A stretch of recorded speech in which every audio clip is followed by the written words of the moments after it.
Hello everyone, welcome back to my YouTube channel. আজকে আমরা বেডটার যেখানে শেষ করেছিলাম আগের ক্লাসে সেটারই কন্টিনিউশন পার্টটা শুরু করব। তো আগের দিন আমরা যেখানে শেষ করেছিলাম সেটা হয়েছিল যে ব্যাংকার যেহেতু হি হ্যাড নো অপশন, তার কোনো অপশন ছিল না। আহ, তার যেহেতু সমস্ত টাকা পয়সায় নষ্ট শেষ হয়ে গেছিল এবং ব্যাংক্রাপ্ট হয়ে গেছিল, তাই সে ভেবেছিল যে লয়ারকে গিয়ে সে ফোন করবে। তাই সে সেই মতো সেখানে এসেছিল এবং আসার পর সে যেটা দেখতে পেয়েছিল, কি দেখতে পেয়েছিল? At the table, a man unlike ordinary people was sitting motionless. সেখানে একজন লোক, মানে ওই লোকটার কথাই বলা হচ্ছে here, he is referring to the lawyer. তো সেই লয়ার টেবিলের মধ্যে বসে আছেন এবং সেখানে বসে আছেন কিভাবে? আনলাইক অর্ডিনারি পিপল, সাধারণ মানুষের মতো বসে নেই, মোশনলেস, কোনো গতিহীন অবস্থায় বসে আছেন। He was a skeleton with the skin drawn tight over his bones, with long curls like a woman and a shaggy beard. সে, তাকে দেখে মনে হচ্ছিল একটা স্কেলেটন। স্কেলেটন মানে সবাই আমরা জানি স্কেলেটন মানে কঙ্কাল, এবং তার দেহে সেরকম আহ, আর সেরকম পুষ্টি নেই বলতে গেলেই, যেহেতু তিনি অনেক বছর ধরে এখানে বন্দি আছেন, তাই তার হাড় ছাড়া কিছু অবশিষ্ট পড়ে নেই, তাই তাকে অনেকটা কঙ্কালের মতো দেখতে লাগছে। এবং সেই জন্য যখন ব্যাংকার ওখানে এলেন, তখন উনি ওনাকে দেখেই মনে করলেন যে he is not other than skeletal person, অর্থাৎ স্কেলেটন ছাড়া তার মধ্যে কিছু অবশিষ্ট নেই। The skin drawn tight over his bone, তার শরীরের হাড়ের সঙ্গে মাংস খুব টাইটলি লেগে রয়েছে। With long curls like a woman's and a shaggy beard. Curls মানে curls like a woman, long curls, তার কোঁকড়ানো লম্বা চুল হয়েছিল and মহিলাদের মতো, and a shaggy beard, এবং নোংরা দাড়ি। His face was yellow with an earthly tint in it. তার মুখের মধ্যে একটা হলুদ আভা ছিল, যেটা অনেকটা জাগতিক বা পার্থিব। His cheeks were hollow, his back long and narrow, তার পিঠটা ছিল লম্বা এবং অনেকটা রোগা সরু, and the hand on which his shaggy head was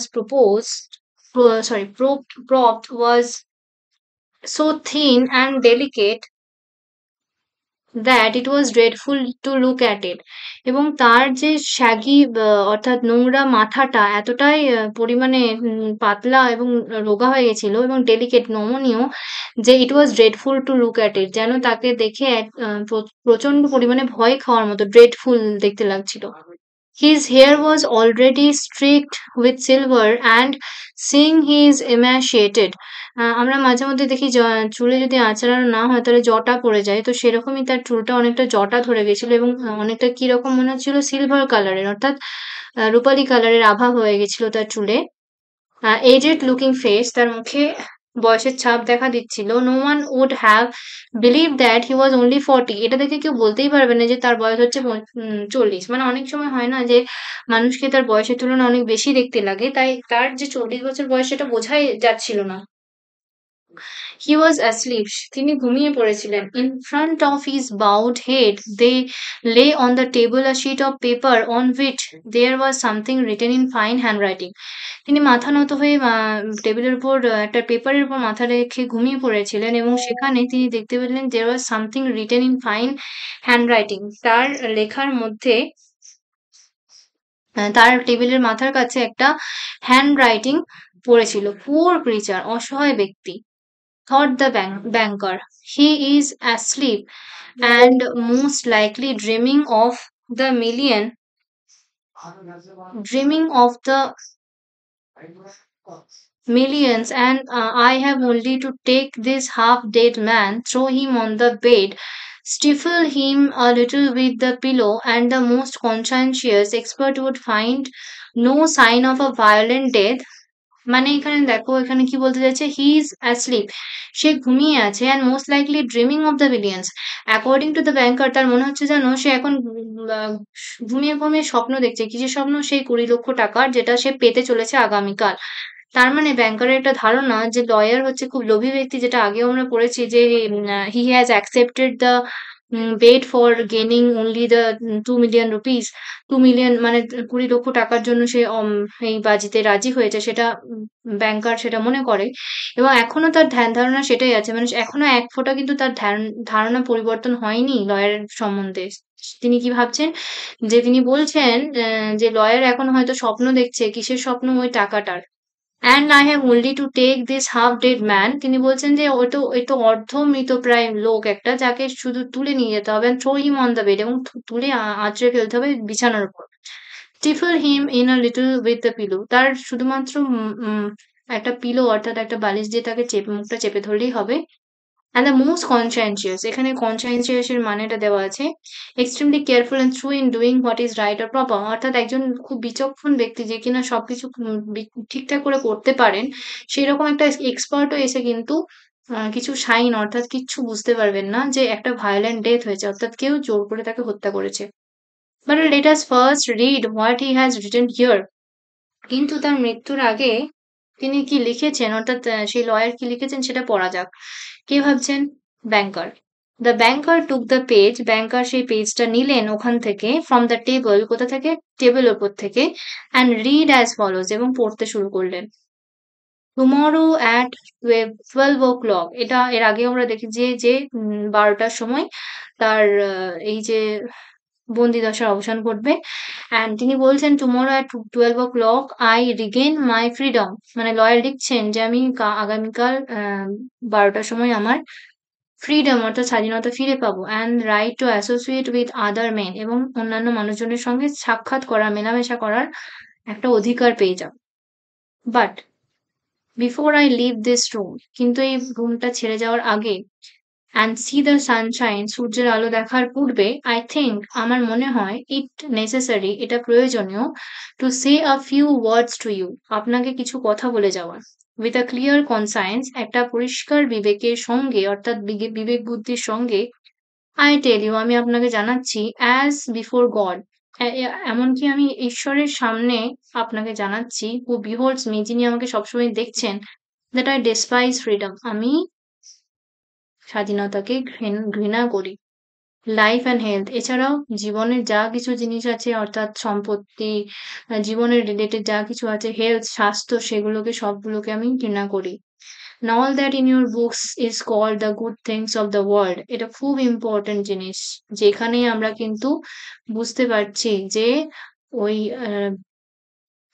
লয়ারের জাগতিক মোহমায়া কেটে গেছে, অর্থাৎ he is not at all bothered about gaining anything in this worldly way, অর্থাৎ এই যে জায়গাটাতে অর্থাৎ পৃথিবীতে জাগতিক যা জিনিসপত্র, ধনসম্পত্তি, স্বাস্থ্য, সমস্ত কিছু তিনি ঊর্ধ্বে চলে গেছেন, তিনি কিন্তু এগুলো আর পছন্দ করছেন না। ফর 15 ইয়ার্স, 15 বছর ধরে, I have been ইন্টেন্টলি studying earthly life, আমি খুব গভীরভাবে ইন্টেন্টলি স্টাডিং আর্থলি লাইফ, জাগতিক লাইফ সম্পর্কে আমি পড়েছি। ইট ইজ ট্রু, এটা সত্যি, I have not seen the earth নর মেন, এটা সত্যি যে আমি দেখিনি পৃথিবী নাকি মানুষ, বাট ইন ইয়োর বুকস, সেটা পড়েছি আপনার বইয়ে, আই হ্যাভ ড্রাঙ্ক ফ্র্যাগ্রেন্ট ওয়াইন, যেন আমি বইয়ের মাধ্যমে পান করেছি সুগন্ধি একটা মদ্য জিনিস অর্থাৎ ওয়াইন। আই হ্যাভ সাং সংস, এমনকি গানও করেছি। আই হ্যাভ হান্টেড স্ট্যাগস, আমি হরিণীদেরকে শিকার করেছি। Wild boards in the forest, এবং এছাড়াও আমি বন্য শূকর তাড়া করেছি। অ্যান্ড হ্যাভ লাভড উইমেন, মহিলাদেরকে ভালোবেসেছি। Beauties as ethereal as clouds, ah এবং সৌন্দর্য যেটা এতটাই স্বচ্ছ যতটা মেঘ, created by magic of your poets and geniuses, এবং যেটা তৈরি হয়েছে কিসের মাধ্যমে? Not by the god but by the magic of your poets, অর্থাৎ আপনার যে দেওয়া বই, সেই বইয়ের যে লেখক, কবি এবং যে জিনিয়াস পার্সনস যা আছে তাদের লেখা বই থেকে আমি এগুলো ফিল করেছি। Have visited me at night, যেগুলো আমাকে রাত্রেবেলায় দেখা করতে আসতো। And have whispered in my ears, এবং যারা আমার কানে কানে বলে যেত ওয়ান্ডারফুল টেলস, অনেক সুন্দর গল্প, that have said my brain in a world, যেটা আমার উম, মস্তিষ্ককে অর্থাৎ ব্রেনকে একটা ঘূর্ণিঝড়ের মধ্যে দিয়ে নিয়ে যেত। In your books I have climb to the peaks of Elburz, আমাকে বাইরের জগৎকে দেখার জন্য সেখানে যেতে হয়নি, অর্থাৎ আমি এলবুর্জ বা মাউন্ট ব্ল্যাঙ্কের মতো পাহাড়ে গিয়ে চাপিনি, সে না চাপলেও আমি বইয়ের মাধ্যমে যেন সেই জায়গাগুলোতে পৌঁছে গেছি। and from there I have seen the sun. সেখান থেকেই আমি যেন ওই বইয়ের মাধ্যমে সূর্য ওঠে দেখেছি, sunrise, and have watched it at evening flood the sky, the ocean, the mountain tops with gold and crimson. এবং এছাড়াও আমি ইভিনিং ফ্লাড অর্থাৎ স্কাইয়ের আকাশে ইভিনিং ফল দেখেছি, ওশেন সমুদ্র দেখেছি, সাগর দেখেছি, পর্বতের চূড়া দেখেছি উইথ গোল্ড অ্যান্ড ক্রিমসন, যেটার মধ্যে একটা সোনালী এবং রক্তাভ একটা আভা ছিল। ক্রিমসন মানে হচ্ছে red like blood. I have watched from there, সেখান থেকে আমি দেখেছি the lightning flashing over my head, যেন আমার মাথার উপর বজ্রাঘাত হচ্ছে, and the cleaving of the storm clouds, এবং সেখানে ঝড়ের সঙ্গে মেঘের ঘর্ষণ। I have seen green forest, সবুজ অরণ্য, fields, মাঠ, rivers, নদী, lakes, h্রদ, towns, শহর। I have heard the singing of sirens, আমি সেখান থেকে যেন সাইরেন্স শুনেছি। Sirens is referring two, sirens মানে কি বলেছে এখানে? সাইরেন্স মানে বলছে যে আহ দেখো কত নম্বর জানো? 15। তো 15 নম্বরে এখানে বলা আছে যে in Greek mythology creatures who singing lured sailors to their death, অর্থাৎ গ্রিক মিথোলজিতে গ্রিকের যে পৌরাণিক কাহিনী, সেখানে যে সমস্ত মানুষরা গান করত সেলার্সদেরকে মৃত্যুর শয্যায় ঘুম পাড়ানোর জন্য, অর্থাৎ চিরন্তন ঘুমের দেশে পাঠানোর জন্য। অ্যান্ড সাইরেন হিসেবে আমরা আরো যুদ্ধক্ষেত্রে সাইরেনের কথা শুনে থাকি।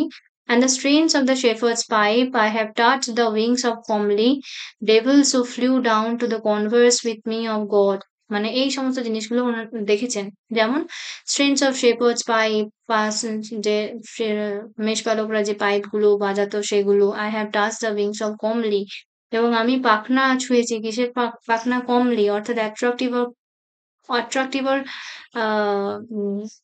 ভেরি অ্যাট্রাকটিভ মানে খুব আকর্ষণীয় ডেভিলসদের, who flew down to converse with me of God, যে যারা আমার সঙ্গে গল্প করেছে ঈশ্বরের ব্যাপারে। In your books I have flung myself in the bottomless pit, perform miracles, slain, burn towns, parse new religions, conquered whole kingdoms, এবং আপনার দেওয়া বইগুলোতে আমি বটমলেস পিট অর্থাৎ একদম গভীরে চলে গেছি, অ্যান্ড পারফর্ম মিরাকলস অনেক মায়াবী জাদুই জিনিস করেছি, বার্ন টাউনস হয়তো আমি শহরের পর শহর জ্বালিয়েও দিয়েছি, অনেক ধরনের রিলিজিয়ন অর্থাৎ ধর্ম শিক্ষা নিয়েছি, কনকার্ড দ্য হোল কিংডমস, এবং সমস্ত বিশ্ব জয় করেছি, আমি রাজত্ব জয় করেছি। Your books have given me wisdom, আপনার বইগুলো আমাকে কি দিয়েছে? কিছু দেখ আর না দেখ আমাকে জ্ঞান দিয়েছে, which is according to me the best quality that I have ever had, আমার যেটা সব থেকে গুরুত্বপূর্ণ জিনিস মনে হয়েছে। All that the unresting thought of a man has created in the ages is compressed into the small compass in my brain, মানে এতদিন ধরে যেটা আমি মনে মনে ভাবতাম যেটা আমি জীবনে পাবো কিনা, সেটা কিন্তু আমি বই পড়ার মাধ্যমে হাসিল করেছি। I know that I am wiser than all of you, আমার এখন মনে হয় যে আমি সবার থেকে জ্ঞানী। And I despise your books, আমি আপনার বইগুলোকে এখন মাঝে মধ্যে ঘৃণাও করি। I despise wisdom, আমি জ্ঞানকেও ঘৃণা করি। And the blessing of this world, এমনকি আমার এখন মনে হয় যে এই পৃথিবীর আশীর্বাদটা আমার কাছে এখন অভিশাপের মতো। It is all worthless, সবই নগণ্য, তুচ্ছ, ফ্লিটিং, সবই ভেসে ভেসে যাওয়া, ইলিউশরি, যেটার কোনো রিয়ালিটি বা সত্যতা নেই, একটা ভ্রম, অ্যান্ড ডিসেপটিভ, যেটা প্রতারণার মতো, লাইক মিরাজ। মিরাজ মানে কি? আলেয়া, আমরা আলেয়া মাঝে মধ্যে দেখে থাকি। আলেয়া মানে কি? ধরো মাঝে মধ্যে আমরা যখন রাস্তা দিয়ে সাইকেল চালিয়ে বা পিচ রাস্তার উপর দিয়ে যাই, মাঝে মধ্যে মনে হয় সামনে জল আছে, সেই জলটা কিন্তু আসলে জল নয়, দেখতে অনেকটা জলের মতো, কিন্তু ওখানে গিয়ে আমাদের মোহটা ভেঙে যায় যে ওটা কিন্তু রাস্তায় ছিল। সেরকমই আমরা মাঝে মধ্যে কি দেখতে পাই? মরীচিকা দেখতে পাই। মরীচিকা কোথায় দেখতে পাওয়া যায়? মরুভূমিতে। সেখানেও কিন্তু জলের মতো একটা জিনিস সৃষ্টি হয়। সেই আলেয়াটা হচ্ছে কাইন্ড অফ দ্যাট থিং। এই যে বলছে something that appears to be real and possible but actually not, মানে যেটা দেখে মনে হয় যে সত্যিকারের জিনিস পসিবল, কিন্তু অ্যাকচুয়ালি সেটা নয়। ইউ মে বি প্রাউড, আপনার গর্ব থাকতে পারে, আপনার জ্ঞান থাকতে পারে, and fine, but death will wipe you off the face of the earth as though you were no more than mice burrowing under the floor. প্রথম কথা হচ্ছে জীবনের মূল উদ্দেশ্য হচ্ছে we all have to die, আমাদের সকলকেই মরতে হবে, তাই death will wipe you off, আপনার যতই যা প্রতিপত্তি থাকুক না কেন সেইটা আপনার ধুয়ে মুছে দিয়ে যাবে পৃথিবীর পথে, as though you are no more than, যেন আপনি একটা ছোট্ট তুচ্ছ ক্ষুদ্র ইঁদুর ছাড়া কিছু নয়, যেটা শুধুমাত্র মাটির নিচেই থাকতে পারে। And your posterity, your history, আপনার যে posterity মানে কি, ফ্যামিলি lineage, আপনার যে একটা সম্ভ্রম এবং হিস্ট্রি, আপনার যে একটা গরিমা, ইতিহাস, সেটাও কিন্তু আপনার থাকবে না। Your immortal geniuses, আপনার যে একটা, আমরা মাঝে মধ্যে ভাবি যে এই যে কবিতা লিখছি, গদ্য লিখছি, পদ্য লিখছি, এর মাধ্যমে আমরা চিরন্তন থেকে যাব, অর্থাৎ অমর হয়ে থাকবো। কিন্তু সেই জিনিয়াসনেস, অর্থাৎ আমরা যে জ্ঞান, সেই জ্ঞানটাও কিন্তু টিকবে না in front of the verge of death, অর্থাৎ মৃত্যুর মুখে এলে সেগুলো কিন্তু খুবই নগণ্য হয়ে উঠবে। Will burn or fridge together with earthly globe, এগুলো কিন্তু এক নিমেষে ঠান্ডা হয়ে যাবে, অথবা শিথিল হয়ে যাবে, অথবা পুড়ে ছাই হয়ে যাবে। এই যে জায়গাটা, এই জায়গাটাতে আমরা রিয়েলাইজ করছি যে ব্যাংকারের থেকে লয়ারের চরিত্রের দিকটা কতটা আলাদা। অর্থাৎ ব্যাংকারের সঙ্গে লয়ারের দেখা হওয়ার আগে পর্যন্ত he was completely a different person. তিনি একজন আলাদা ব্যক্তি ছিলেন। অর্থাৎ তিনি কিন্তু সবসময় এইসব নিয়ে ভাবনা চিন্তা করতেন না। He was always in struggle to find the reality of art, অর্থাৎ তিনি এই যে জাগতিক জিনিসপত্র, সেগুলো নিয়ে মাতামাতি করতেন। বাট নাও, এখন তিনি সবটাই বুঝতে পেরেছেন যে এটা হচ্ছে সব ইলিউশরি, এটার কোনো কিছু নেই, ভ্রম ছাড়া কিছু নয়। তাই আমাদের আল্টিমেটলি কোথায় যেতে হবে? মৃত্যুর সম্মুখীন হতে হবে। তাই আমার এই পর্যায়ে এসে, অর্থাৎ অ্যাকর্ডিং টু দ্য লয়ার, এই পর্যায়ে এসে তার কিন্তু এসবের প্রতি কোনো মোহমায়া নেই। হি কন্টিনিউস, তিনি আরো বলছেন, you have lost your reason, আপনি আপনার যৌক্তিকতা হারিয়ে ফেলেছেন। মানে এখানে শুধুমাত্র ব্যাংকারের কথা বলা হচ্ছে, হচ্ছে না, ইন জেনারেল মানুষের কথা বলা হচ্ছে, যে আমরা একসময় কিন্তু আমাদের যে যুক্তি, তর্ক, সেগুলো হারিয়ে ফেলি। টেকেন দ্য রং পাথ, এবং সেই অনুযায়ী আমরা অন্য দিকে, অন্য দিশায় চলে যেতে পারি। You have taken lies for truth, মাঝে মধ্যে আমরা যেটা মিথ্যে সেটাকে সত্যি ভেবে নিই। অ্যান্ড হিডিয়াসনেস ফর বিউটি, এবং মাঝে মধ্যে যেটা একটা পাশবিক, সেই পাশবিক জিনিসটাকে আমরা, বা যেটা নোংরা, সেটাকে আমরা বিউটি হিসেবে, অর্থাৎ সৌন্দর্য হিসেবে ধরে নিই। You would marvel if, owing to strange event of such sorts, frogs and lizards suddenly grow on apple and orange trees instead of fruit, or if roses began to smell like a sweating horse. এটা এতটা important নয়, কিন্তু এখানে কি বলতে চাইছে, যে আপনাদের বোধবুদ্ধি এমনটাই তুচ্ছ হয়ে উঠবে যে সামটাইমস আমরা দেখতে পাবো যে যেগুলো ঠিক হওয়া উচিত নয় সেগুলো হয়। হঠাৎ করে গাছে আপেল হওয়া পরিবর্তে লিজার্ড, অর্থাৎ টিকটিকি, ফ্রগস, এগুলো বড় হচ্ছে। এছাড়াও রোজেস এর সুগন্ধি থাকছে না, একটা সোয়েটিং হর্স এর গন্ধ, মানে ঘেমে যাওয়া একটা হর্সের গন্ধ পাওয়া যাচ্ছে। I don't want to understand you, আমি চাই না যে আপনি আমাকে, আমি আপনাকে বুঝতেও চাই না। To prove to you the in actions how I despise all that I live by, you live by. মাঝে মধ্যে আমি যেটা আগে চাইতাম কাজে, যেটা আপনি কাজে করতে চাইছেন, সেটা কিন্তু আমি এখন ঘৃণা করি। যেটা আমি আগেতে চাইতাম, I renounce, আমি ত্যাগ করে যাচ্ছি, মানে রিজেক্ট, ত্যাগ করছি, প্রত্যাখ্যান করছি। The 2 millions, ওই যে আপনার সঙ্গে চুক্তি অনুযায়ী যে 2 মিলিয়ন টাকাটা আমি নেওয়ার কথা ছিল, সেটা আমি আজকে ত্যাগ করছি। Of which I once dreamed as of paradise and which now I despise. এটা আমার কাছে একটা স্বর্গ, প্যারাডাইস মানে কি, স্বর্গ। মনে হচ্ছিল যেন আমি টাকাটা পেলে একটা স্বর্গের মতো জগৎ সাজাবো, যেখানে আমি থাকবো এবং সেখানে অনেক ধরনের প্রাচুর্য থাকবে। কিন্তু এখন আমি সেটা ত্যাগ করতে চাইছি। To deprive myself of right to the money, I shall go out from here 5 hours before the time. এবার যেহেতু আমি এটা যদি প্রত্যাখ্যান করতেই চাই, এবং আমি যদি নাকচ করতে চাই, ডিপ্রাইভ করতে চাই এই যে অধিকারটা থেকে, কোন অধিকারটা থেকে? এই টাকাটা নেওয়ার অধিকার থেকে। তখন আমাকে কি করতে হবে? আমাকে এই চুক্তিটা ভাঙতে হবে। সেই ভাঙার জন্য আমাকে ৫ ঘন্টা আগে আপনার লজটা ছেড়ে যেতে হবে। তার মানে he is purposefully rejecting the money by neglecting the rules, or rather কি বলবো, ভেঙে দেওয়া, ব্রেকিং দ্য রুলস। যেটা বলা হয়েছে যে ১ সেকেন্ড বা ২ সেকেন্ড আগে গেলেও সেটা কিন্তু ব্রেক করা হবে। And so break the compact. Here compact means চুক্তি, বেট, বাজি, সেই কম্প্যাক্টটাকে আমি ভেঙে দিচ্ছি। When the banker had read this, he laid the page on the table, kissed the strange man on the head and went out of the lodge. তার ব্যাংকার এটা পুরোটা পড়ার পর পেজটা রেখে দিলেন স্ট্রেঞ্জার ম্যান, অর্থাৎ স্ট্রেঞ্জারের মাথায়, অর্থাৎ লয়ারের মাথায়, চুম্বন করলেন and went out of the lodge, lodge থেকে বেরিয়ে পড়লেন weeping. In a sense he became very much emotional. তার একটা অনুভূতির সঞ্চার হলো এই জন্য তিনি কাঁদতে শুরু করলেন। At no other time, even when he had lost heavily on the stock exchange, he had felt so great a contempt for himself. এর আগে স্টক এক্সচেঞ্জ মানে কি উনি যে বিনিময় করতেন মানে ব্যবসার ক্ষেত্রে যে অনেক সময় এক্সচেঞ্জ এর প্রথা থাকে মানে এক্সচেঞ্জ করা হয়। তো সেই ক্ষেত্রে তিনি কিন্তু লস হলেও তিনি কিন্তু এতটা পরিমাণে দুঃখ পাননি। নিজের উপর কনটেম্প্ট অর্থাৎ ঘৃণা হয়নি। কিন্তু আজকে তার হচ্ছে। When he got home, যখন তিনি বাড়িতে গেলেন and lay on his bed, ঘুমিয়ে পড়লেন বিছানার উপর, but his tears and emotions kept him for hours from sleeping. কিন্তু তার যে ইমোশনটা, তার যে অনুভূতি একটা কাজ করছিল for the lawyer, সেটা কিন্তু তাকে ঘুমোতে দিল না। তিনি ঘন্টার পর ঘন্টা কাঁদতে লাগলেন। Next morning, the watchman ran in with pale faces.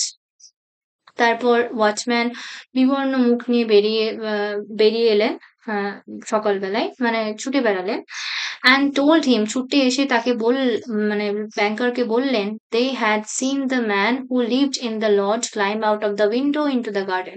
তিনি নাকি দেখেছেন সেই লোকটাকে তার যে জানালাটা ছিল সেই জানালা ভেদ করে গার্ডেন দিয়ে পেরিয়ে যেতে।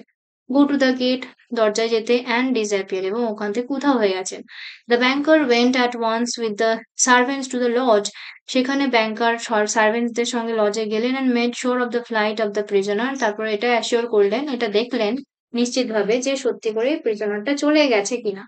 টু অ্যাভয়েড অ্যারাউজিং আননেসেসারি টক, তারপর অহেতুক যে কথাবার্তা আলোচনা যাতে না হয় সেটা এড়িয়ে যাওয়ার জন্য হি টুক ফ্রম দ্য টেবল, সেই টেবিল থেকে তার লেখা চিঠিটা তুলে নিলেন in which the millions were renounced, যেখানে লয়ার ওই টাকাটা প্রত্যাখ্যান করেছেন।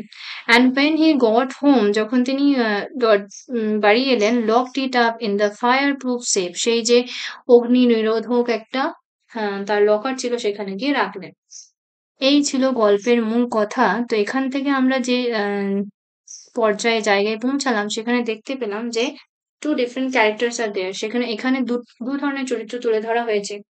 এক ধরনের চরিত্র যেটা লয়ারের মধ্যে, যেটা after reading so many books, অনেকগুলো বই পড়ার পরে এবং অনেক বছর নিজেকে বন্দি রাখার পরে তিনি রিয়েলাইজ করেছেন যে এখানে কিন্তু ধনসম্পত্তি, হেলথ, স্বাস্থ্য কিছু বলে হয় না, সবটাই কিন্তু একটা মোহমায়া, যেটা থেকে তিনি বেরিয়ে আসতে পেরেছেন এবং আল্টিমেটলি তিনি এটা বলছেন যে পৃথিবীতে সবথেকে আল্টিমেট সত্যি কথা, বাস্তব জিনিস হচ্ছে মৃত্যু। সেই মৃত্যুর আগে কিন্তু সবই তুচ্ছ।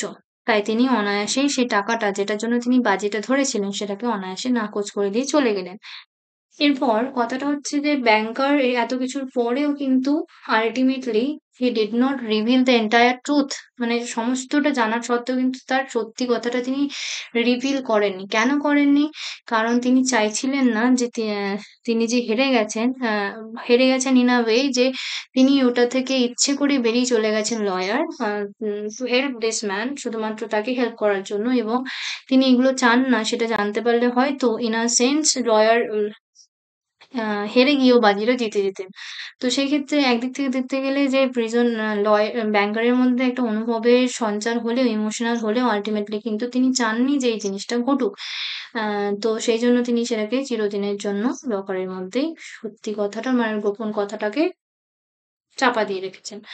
তো এখানে এইটাই হচ্ছে মেন সারাংশ বা main theme of the story, যে এখানে অর্থ প্রতিপত্তি নিয়ে যে একটা তুচ্ছ ব্যাপার নিয়ে আহ, একটা বাজি ধরা হয়েছিল, সেই বাজিটা কিন্তু ultimate realization of the truth behind the bet that the lawyer, সেই লয়ারটা বুঝতে পেরেছে যে জাগতিক জিনিসে টাকা পয়সার তাই কিন্তু মেন কথা নয়। এটাই হলো বেটের, অ্যান্টন চেকবের লেখা বেটের মেন বিষয়বস্তু। এটা ভালো করে তোমরা পড়ে নেবে, এবং যদি এই পড়ানোটা তোমাদের ভালো লাগে তাহলে অবশ্যই চ্যানেলটিকে সাবস্ক্রাইব করে দিয়ে কমেন্ট বক্সে জানাতে ভুলবে না যে তোমাদের কেমন লাগলো। ধন্যবাদ, ভালো থেকো সবাই।